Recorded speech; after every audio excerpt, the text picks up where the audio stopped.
सबका जीवन एक ही बात को खोज रहा है, कैसे दुख मिटे, कैसे आनंद उपलब्ध हो।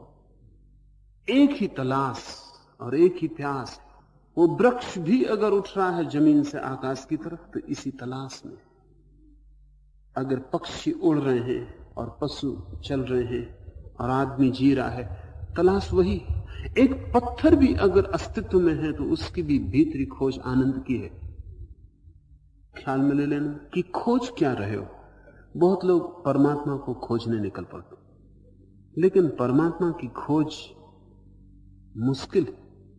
मुश्किल इसलिए है कि परमात्मा के संबंध में कोई भी तो भीतर गहरी प्यास नहीं। अपनी प्यास को पकड़ के चले, एक दिन शायद वही प्यास परमात्मा की प्यास बन जाए, लेकिन अभी नहीं। अभी तो आप ठीक से समझ लें कि आपकी तलाश आनंद की तलाश है। शायद ये खोज आगे बढ़े और ये छोटी सी गंगोत्री से निकली गंगा आनंद की तलाश में चले, और धीरे धीरे जैसे जैसे खोज गहरी हो वैसे वैसे पता चले कि आनंद तो परमात्मा का ही एक नाम है।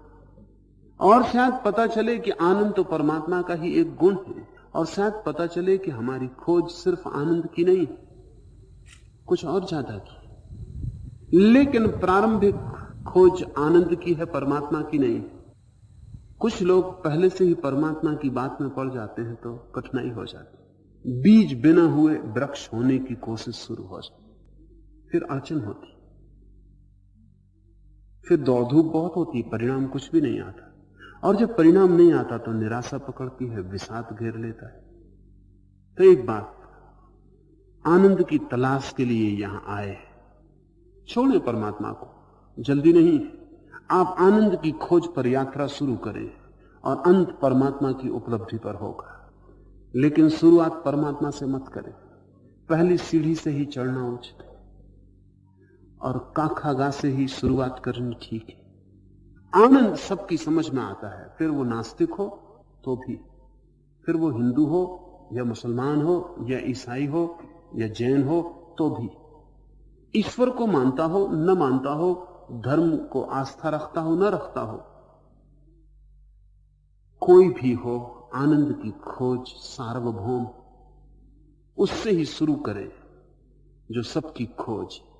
ये दुनिया में इतने धर्मों का विवाद ना हो, हिंदू और मुसलमान और ईसाई की लड़ाई ना हो, जैन और हिंदू के बीच कलह ना हो, अगर हम सार्वभौम खोज को स्वीकार करें। लेकिन हम ईश्वर की खोज से शुरुआत करते हैं और ईश्वर का हमें न कोई पता है और न ईश्वर को खोजने की कोई प्रबल आकांक्षा है, न हमें प्रयोजन है, तो शब्दों पर लड़ते। फिर जिस ईश्वर का हमें कोई पता नहीं उसकी हम अलग अलग शाब्दिक व्याख्याएं करते, फिर इन व्याख्याओं में विरोध होता, फिर मंदिर और मस्जिद और गुरुद्वारे खड़े होते और आदमी व्यर्थ ही परेशान होता है। आनंद से शुरू करें, फिर आपकी नास्तिक से भी कोई दुविधा नहीं है, द्वंद्व नहीं है। फिर हिंदू हो या मुसलमान हो कुछ लेना देना नहीं, क्योंकि जब हम आनंद की खोज कर रहे हैं तो हम उस तत्व की खोज कर रहे हैं जो प्रत्येक प्राणी खोज रहा है,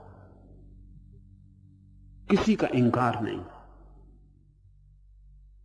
और धीरे धीरे जैसे जैसे खोज गहरी होगी वैसे वैसे पता चलेगा कि आनंद की खोज अंत में परमात्मा की खोज बन जाए। याद रखें, आनंद खोजना चाहते हैं, त्यागेंगे क्या, चुकाएंगे क्या, किस चीज से आनंद की खोज करना चाहते हैं? आपके पास क्या है जो आप देंगे? अगर आदमी एक कदम भी चलता है तो उसे वो जमीन छोड़ देनी पड़ती है जिस पर खड़ा था, तो ही आगे बढ़ पाता। इस जगत में कोई गति नहीं है अगर हम कुछ छोड़ने को राजी ना हो। त्याग के बिना एक कदम भी नहीं उठता। अगर हाथ में मिट्टी पत्थर कंकड़ भरे हुए हैं और हीरे जवाहरात चाहिए तो छोड़ देने पड़ेंगे।